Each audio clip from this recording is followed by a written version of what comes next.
Hello everyone. Today we're continuing our series on methods of asymmetric encryption with elliptical curve. Now, if you haven't watched the previous video on discrete logarithm, I'd encourage you to watch that, as it is not strictly necessary to understand this video. It still provides some important information. Now, what's an elliptic curve? An elliptic curve is a group of points, a set of points that all fulfill this equation here.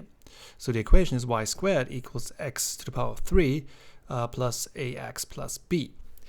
Now, the elliptic curve, what it looks like in two-dimensional space, looks like this.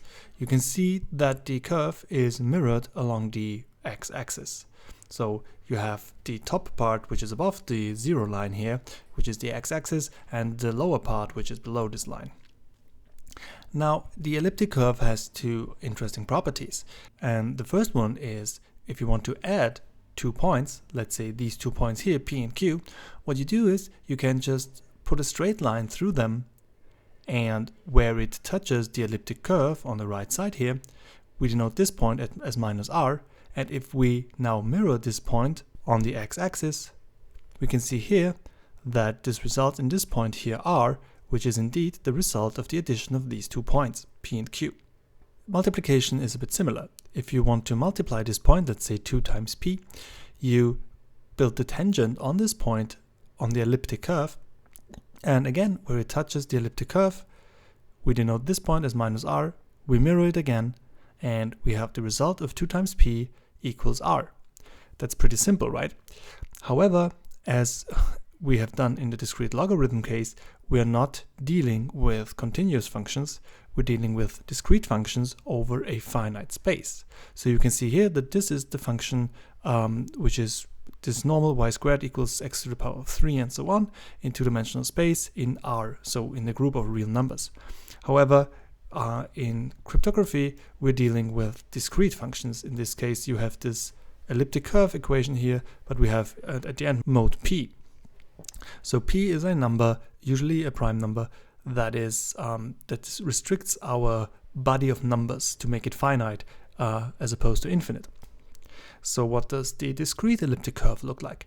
Well, it looks like this. You might recall that the discrete logarithm function also looked like this, or rather, it looked very similar. It looks like random points scattered all over the place.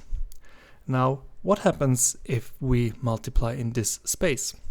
So if we want to multiply Q equals D times P, this is used for asymmetric encryption, as Q and P both are public and D is private. So you get the answer of the result, basically you get the answer of the multiplication, the result of it, and Q, and you get the point in this finite space, P, but you do not get the scalar multiplier, D. And why this is secure, I can show you real quick, because what you essentially do if you multiply a number certain times, you basically add it, in this case, D times.